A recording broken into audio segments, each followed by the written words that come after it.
Facebook, Twitter, email, print comments. The hugely respected cult actor was a master of minimalism whose soulful hangdog style graced a long list of prestige screen credits from Hitchcock to Coppola, Scorsese to Lynch. Deep in his bones, Harry Dean Stanton understood the sheer expressive power of saying nothing and doing very little.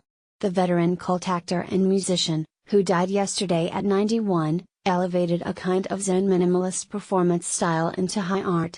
His bittersweet reward for this unshowy approach was a spotty screen career that took decades to blossom, but the huge groundswell of respect and goodwill he accrued served him well in his glorious autumn years. He gambled on the long game, and it finally repaid him handsomely. Like a kind of counterculture Clint Eastwood, the Kentucky-born Stanton had a face that seemed to be hewn from the vast rocky canvas of the American landscape itself, immutable and immortal. That magnificent face, gaunt and haunted, baleful and vulnerable, seemed to say everything even when his mouth said nothing. And saying nothing was his default setting. A laconic World War II veteran, he racked up around 200 screen credits across 60 years without ever seeming to crave the spotlight. To Stanton, the burdensome duties of stardom had limited appeal. With his permanent hangdog frown and blue-collar small-town air, Stanton was typecast as a character actor, a label he dismissed during an interview with The Hollywood Reporter in 2013. "Every actor is a character actor," he shrugged. "I was offered a whole career. I could have been a leading man, much more famous, much richer, and with more pussy, on screen and off. But he chose to shun a mainstream career because," he said with a dry laugh, "it was too much work." Stanton's road-hardened screen persona had more in common with veteran rock outlaws like Keith Richards or Johnny Cash than most of his Hollywood peers. A friend of Bob Dylan and Kris Kristofferson, he partied with the Laurel Canyon hippie rock crowd in the 1960s and 1970s. He once aspired to be a professional singer himself, but eventually surrendered to acting.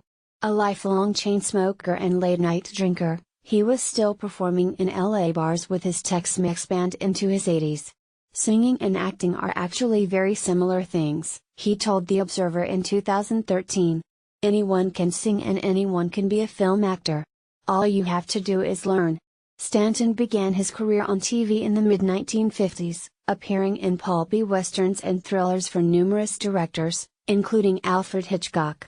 He graduated to the big screen with small but striking roles in films like Stuart Rosenberg's Cool Hand Luke, 1967, Sam Peckinpah's Pat Garrett and Billy the Kid, 1973, Francis Ford Coppola's The Godfather Part II, 1974, Ridley Scott's Alien, 1979, and John Carpenter's Escape from New York, 1981. But it was not until the mid-1980s that a new generation of left-field indie directors, many of them European, began to recognize Stanton's potential, a kind of alternative Hollywood icon.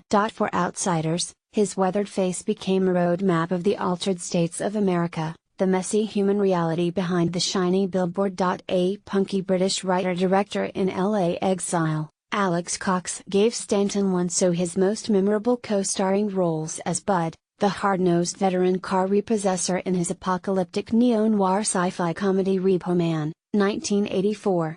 Cox wanted Dennis Hopper for the part, but his minimal budget would not stretch that far. Instead, Stanton brought a hard one, lived-in, bone-weary truth to a spoofy comic book movie, his natural understatement lending extra conviction to Bud's bracingly caustic worldview. "Look at those assholes, ordinary fucking people. I hate 'em." Shot back-to-back with Repo Man, Stanton's most celebrated starring role could hardly be more different. Drinking with Sam Shepard in a New Mexico bar, the frustrated actor casually voiced his yearning for a character with some beauty or sensitivity. This led Shepard to craft a lead party with Stanton in mind, as traumatized High Plains drifter Travis Henderson in German director Wim Wenders' Paris, Texas, 1984. Like a mythic character from an old Western ballad, Travis is a mute man in black, wandering the wide-open spaces of South Texas, fleeing from a shattering emotional catastrophe that slowly comes into focus as the film unfolds. It is testament to the expressive power of Stanton's granite-carved face and soulful, doleful eyes that Travis barely speaks a word for the first half of Paris, Texas. His grizzled features feels inseparable from the elemental landscape around him, Hollow and lonely and timeless, his deep-rooted anguish echoed in the plaintive twangs of Ry Cooder's poetically bare score. I related to the fact that he didn't talk for a half an hour, Stanton told The Vulture in 2013. The syndrome of being silent. Silence is a powerful statement. Paris, Texas won multiple awards and broad critical acclaim.